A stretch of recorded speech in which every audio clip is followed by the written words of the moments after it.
All right, and we're back. We're back, and now that Jaron and I found the right tool, it should be nice and tight. And that is how you put that trim set on. Stay tuned, and we'll probably go over shower heads. There are particular ways to do it. This one's already been completed, so we'll have to do that in another episode. But now we are going to tackle the dreaded tub spout. This one does not slide onto the copper. Let's see. We are going to actually have to. We're going to go fancy and we're going to use a ProPress. We're going to ProPress this on. You see, we're a little too far away from the wall, I'd say, unless that's the look you're going for, then by all means. But we're actually going to cut this off, ProPress it on. So the way I like to do this is I like to set it on there, take a measurement between the wall and to see how far I need to cut it back. Be in mind though that the threads are going to take up some space too. It's going to go down in there. So if I get it right here, kind of right there, and take a little measurement, thank you. We know to touch that wall, we're going to be 1 and I'd say about 5/8.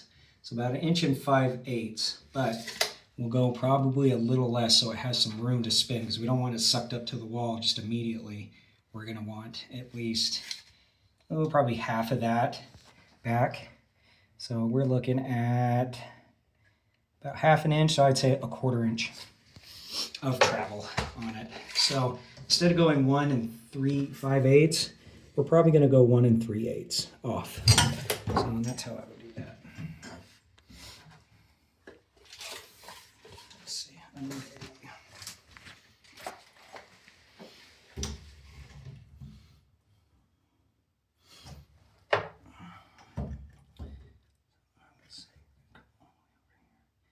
Cut 1 3/8 off.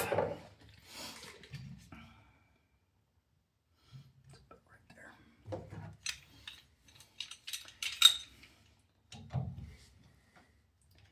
About there. Oh, let's see. Are we doing that? Yeah, that's about right. Let's cut that off. I haven't used Jaron's cutters before, but they're very nice, so I don't want to screw them up. I got my plastic PVC cutter on it. I did it in 2 turns. That's amazing. I'm very impressed with that. So,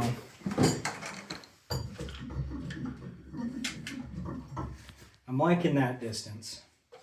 Maybe a little bit more. Oh yeah, we will. I'm still measuring. That's adding a little too much, isn't it? So we need to come back a bit more. Because that whole fitting has actually got to stop. It's a little earlier than I thought. So let's take another bit off. As a matter of fact, let's take that all the way up to 1/4 inch. So we're going to take quite a big chunk off. So that is 1 5/8 again. So it's kind of funny. Let's take another 1 3/8 off.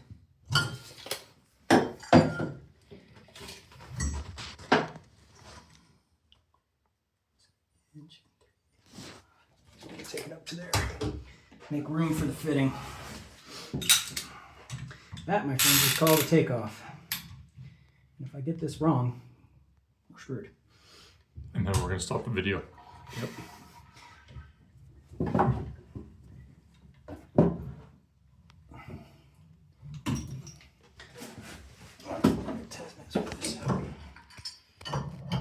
No, that's perfect. Oh, that is perfect. Okay. All right. Now, very important part. There's a little ridge when you cut copper inside there. Right there. So what we're going to do is we're going to remove that because it can cause leaks. I'll remove that burr. Just take it right off. Now it's nice and smooth. It's not going to rifle the water, or what we call creates turbidity in the water, which can cause leaks if you don't do it. So, here we go. Next part, ProPress. I know everything in a plumber's mind wants to clean that off, but ProPress says you don't have to. And we've done it many times without, and we haven't had a problem since. So, let's do a ProPress. Manja tool. So, you got a marker? I do not. So what we're going to do instead of using a marker, and this is to create a warranty situation, I'm just going to lightly score the pipe, just so I know right there. If it's up like this, I know it came loose when I was doing the press. So if I know it's right there, just have kind of a visual aid saying, yeah, that's slid on all the way. So super important thing to keep in consideration. Plus they won't warranty the part if it fails, if it's not marked. So how does that seal? So this tool right here, what it's going to do is it's going to squeeze it to that point, which is smaller than the outside diameter of this. And there's a little tiny gasket inside there. Boom. That is going to seal this for quite a long time. Do you think this is better than soldering? That's hard to say. I mean, it's quicker, it's more efficient, it's rated. But soldering is definitely just as good. I mean, I would take one or the other, and I have confidence in both. Just another sealing method. Soldering is one way, but it's a lot more involved. All right. Plus, you don't have to have no water in there when you do this. It can be live. Doesn't even matter.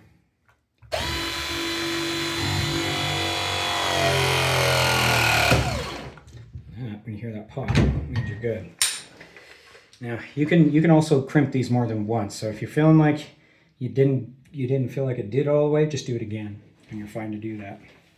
You can do it a different direction. All right, so what I'm going to do next is I'm going to find my Teflon tape, which is probably ready. Scooch my box over. We got some glue.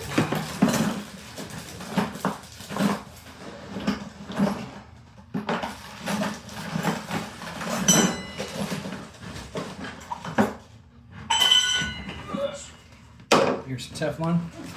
We're going to be using Blue Monster today.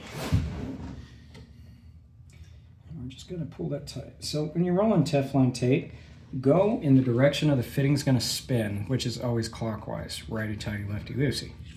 So I like to spin mine and just get it into the threads, and I use a pretty generous amount. But that is going to make a great seal, and I like to push it into the threads just to really, so I can visually see it.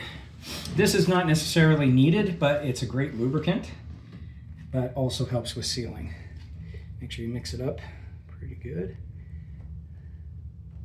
And a dab will do ya. You don't have to go all the way around the fitting.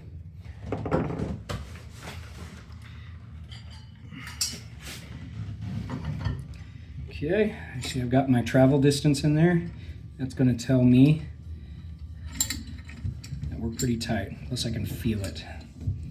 I'm just going to twist this on carefully. I prefer to use my hands because of marring, but a strap wrench could also do the job if your hands are not strong enough to turn something like this. So, kind of visually look at it, see if you're looking kind of flat. Even if it's off level, you want to go with the way it looks rather than what's true level, because sometimes true level doesn't look right because of paint lines or anything like that. But in this case, that looks excellent to me. And usually what you see, the customer's going to see, and you want those to align. All right, now we're going to move on to some caulking. We're about to have a shower here. It's clear. That's clear. I brought in white.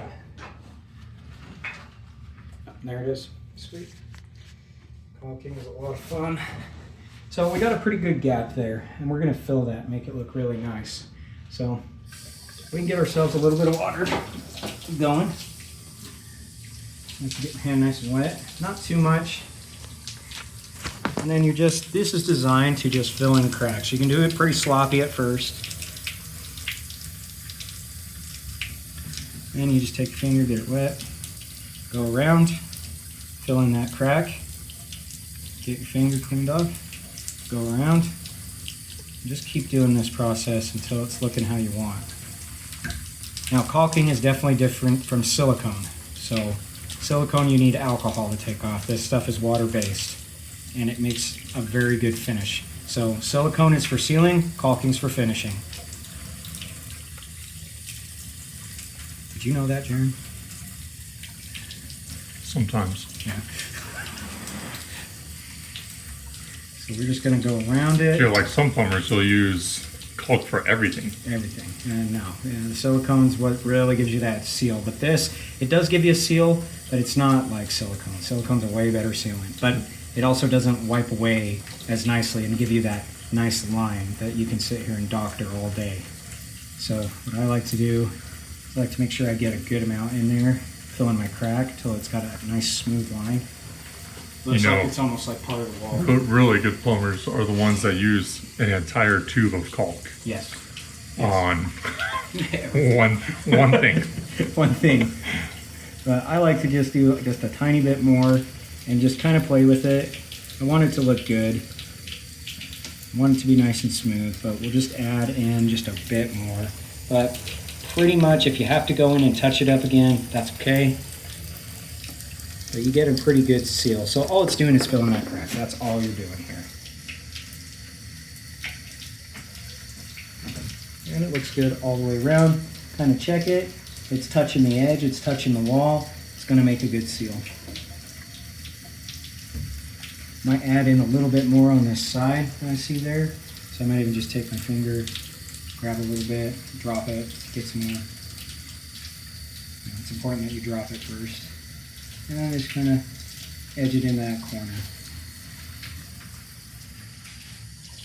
This is the real fine tuning stuff. You're not always going to be perfect, but you can get it close. That's kind of the motto. Not perfect, but close. All right, now we're ready to rinse out the whole shower. Get everything ready. So we're gonna take our boxes and stuff out. We're gonna get our tools put away. And that's gonna be a shower trim install, my friends.